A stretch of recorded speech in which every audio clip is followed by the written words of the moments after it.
নমস্কাৰ ছাত্ৰ ছাত্ৰীসকল তোমালোক আটাইকে মই ভৈৰৱ ছাৰে শিকোৱা অহাৰ আজিৰ পাঠলৈ স্বাগতম জনাইছোঁ। আজি আমি আলোচনা কৰিব লৈছোঁ অষ্টম শ্ৰেণী গণিতৰ পৰিমেয় সংখ্যা আৰু এই পাঠৰ আজি আমি আলোচনা কৰিম 1.2 অনুশীলনীৰ 2 নম্বৰ প্ৰশ্নটো। আহাচোন ছাত্ৰ ছাত্ৰীসকল প্ৰশ্নটো আমি চাই লওঁ। এই প্ৰশ্নটোত আমাক দিয়া আছে যে তলৰ দিয়া সংখ্যাবিলাকৰ মাজৰ যিকোনো পাঁচটাকৈ পৰিমেয় সংখ্যা লিখা। আমাক এতিয়া যিবোৰ সংখ্যাৰ জোৰ দিয়া আছে আমি এই সংখ্যাবোৰৰ মাজত থকা পাঁচটাকৈ পৰিমেয় সংখ্যা উলিয়াব লাগে। ইয়াতে চোৱা আমাক দিয়া আছে প্ৰথমে 5 ভাগৰ বিয়োগ 3 আৰু 3 ভাগৰ 1। এতিয়া আমি এই দুটা সংখ্যাৰ মাজত থকা পাঁচটা পৰিমেয় সংখ্যা উলিয়াই দিব লাগে। ছাত্ৰ ছাত্ৰীসকল এই প্ৰশ্নটোকে যদি মই তোমালোকক এটা বেলেগ ধৰণে কওঁ, যদি মই কওঁ যে তোমালোকক 2ৰ পৰা 10ৰ ভিতৰত থকা সংখ্যাবোৰ লিখা, চ' এই অংকটো আমাৰ কাৰণে তেনেই সহজ, কাৰণ আমি সকলোৱে জানো যে 2 আৰু 10ৰ মাজত কি কি সংখ্যা থাকে। 2 আৰু 10ৰ মাজত থকা সংখ্যাকেইটা যদি লিখোঁ তেতিয়াহ'লে আমি পাম 3, তাৰপিছতে আহিব 4, তাৰপিছতে আহিব 5, 6, 7, 8, 9। এই সংখ্যাকেইটা 2 আৰু 10ৰ ভিতৰত থাকে।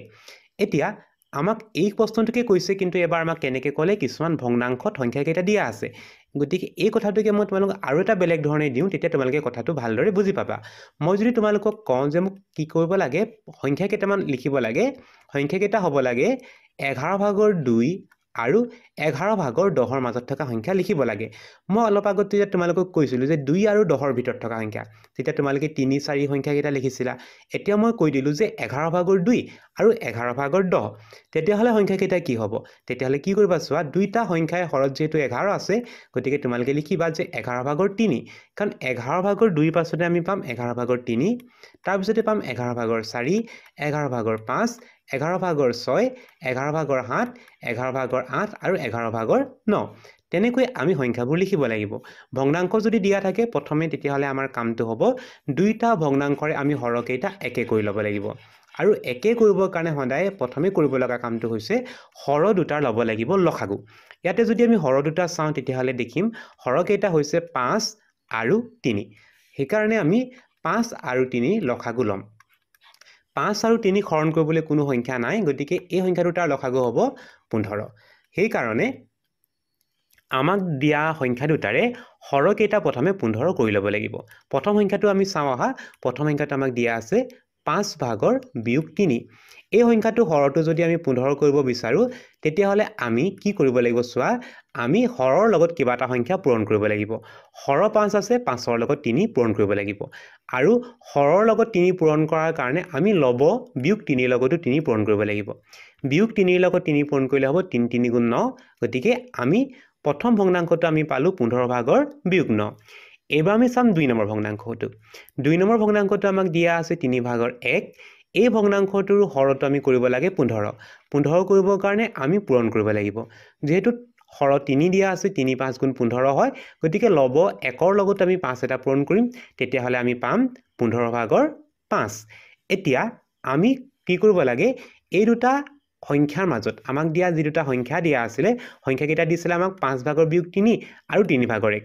এই দুটা সংখ্যাৰ মাজত থকা পৰিমেয় সংখ্যাবোৰ যদি উলিয়াব দিয়ে, তেতিয়াহ'লে সেই পৰিমেয় সংখ্যাবোৰ 15 ভাগৰ বিয়োগ 9 আৰু 15 ভাগৰ 5ৰ মাজত থকা সংখ্যাবোৰ আমি লিখিব লাগিব।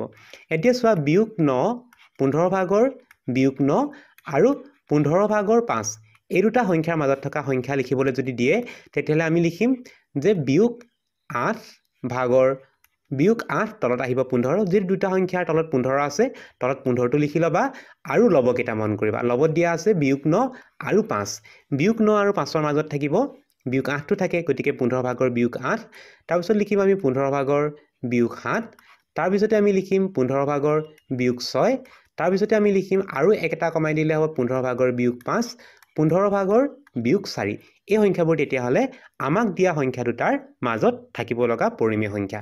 এইটো হ'ব আমি কৰিব লগা বা উলিয়াব লগা পৰিমেয় সংখ্যাবোৰ। এবাৰ আমি চাওঁ হা ইয়াৰ পিছৰ প্ৰশ্নটো। ইয়াতে আমাক দিয়া আছে 3 ভাগৰ বিয়োগ 2 আৰু 3 ভাগৰ 5। ইয়াতে চোৱা হৰ দুটা মিলি আছে, 3 আৰু 3 মিলি আছে। এতিয়া আমি কি কৰিব লাগিব, বিয়োগ 2 আৰু 5ৰ মাজত থকা সংখ্যা লিখিব লাগিব।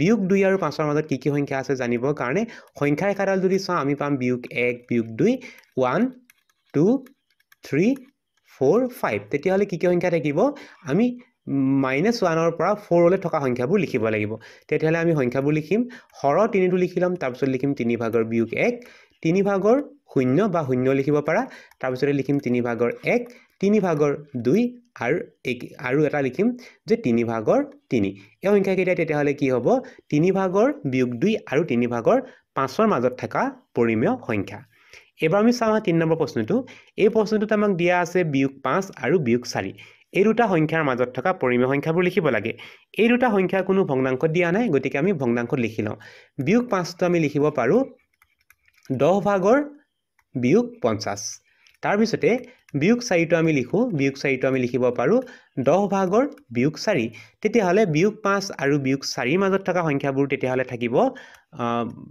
থাকিব 10 ভাগৰ বিয়োগ 40 আৰু 10 ভাগৰ বিয়োগ 50ৰ মাজত 10 ভাগৰ বিয়োগ 40 আৰু 10 ভাগৰ বিয়োগ 50ৰ মাজত থকা সংখ্যাবোৰ হৈছে 10 ভাগৰ বিয়োগ 41 10 ভাগৰ বিয়োগ 42 10 ভাগৰ বিয়োগ 43 10 ভাগৰ বিয়োগ 44 আৰু 10 ভাগৰ বিয়োগ 45 এই সংখ্যাবোৰ তেতিয়াহ'লে বিয়োগ 4 আৰু বিয়োগ 5ৰ মাজত থকা পৰিমেয় সংখ্যা এবাৰ আমি চাওঁ একেবাৰে শেষৰ প্ৰশ্নটো ইয়াতে আমাক সংখ্যা কেইটা দিয়া আছে 3 ভাগৰ বিয়োগ 2 আৰু 7 ভাগৰ 3 প্ৰথমে আমি লসাগু ল'ব লাগিব হৰ 3 আৰু 7ৰ 3 আৰু 7ৰ লসাগুটো হ'ব 21 এতিয়া দুয়োটা ভগ্নাংশৰে হৰ কেইটা আমি 21 কৰিব লাগিব প্ৰথম ভগ্নাংশটো আমাক দিয়া আছে 3 ভাগৰ বিয়োগ 2 ইয়াতে আমি দেখিলো যে হৰ আৰু লব দুইটাতে বিয়োগ চিন আছে গতিকে বিয়োগ চিন কেইটা কাটি দিবা এই সংখ্যাটো আসলতে এটা হয় ধনাত্মক সংখ্যা গতিকে বিয়োগ চিন কেইটা কাটি দিলো সংখ্যাটো হ'ল ধনাত্মক সংখ্যা এতিয়া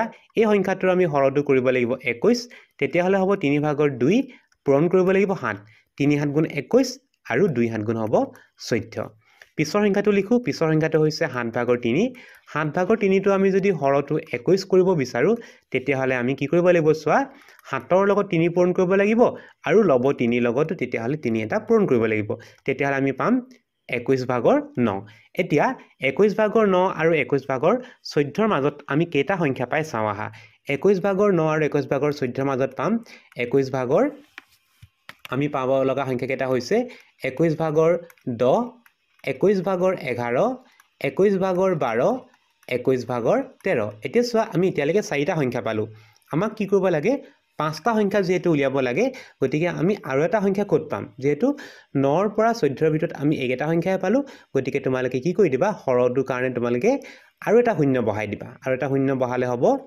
210 ভাগৰ 140 আৰু 2 নম্বৰ সংখ্যাটো তোমালোকে হৰটোৰ লগত আৰু এটা শূন্য দি দিবা তেতিয়াহ'লে হ'ব 210 ভাগৰ বিয়োগ 90 এতিয়া আমি এনেকুৱা 5টা সংখ্যা সহজে উলিয়াব পাৰিম আটাইকেইটা সংখ্যাৰ তলত তোমালোকে লিখিবা 210 ভাগৰ এতিয়া কি ক'ব লাগে 90 আৰু 140ৰ মাজত থকা সংখ্যা 91 210 ভাগৰ 92 210 ভাগৰ 93 210 ভাগৰ 94 210 ভাগৰ 95 এই সংখ্যা কেইটাই তেতিয়াহ'লে আমাক দিয়া সংখ্যা দুটাৰ মাজত থাকিব লগা পৰিমেয় সংখ্যা ছাত্ৰ ছাত্ৰীসকল এনেকৈ তোমালোকে যিকোনো দুটা পৰিমেয় সংখ্যা দিয়া থাকিলে হৰবোৰ একে কৰি তোমালোকে উলিয়াব দিয়া পৰিমেয় সংখ্যাবোৰ উলিয়াব পাৰিবা ছাত্ৰ ছাত্ৰীসকল আজিৰ পাঠটি ইমানেই আছিল আজিৰ পাঠটি ইমানতে সামৰিছো নতুন এটি পাঠৰ আলোচনাৰ সৈতে তোমালোকক পুনৰ লগ পাম বুলি আশা ৰাখিলো নমস্কাৰ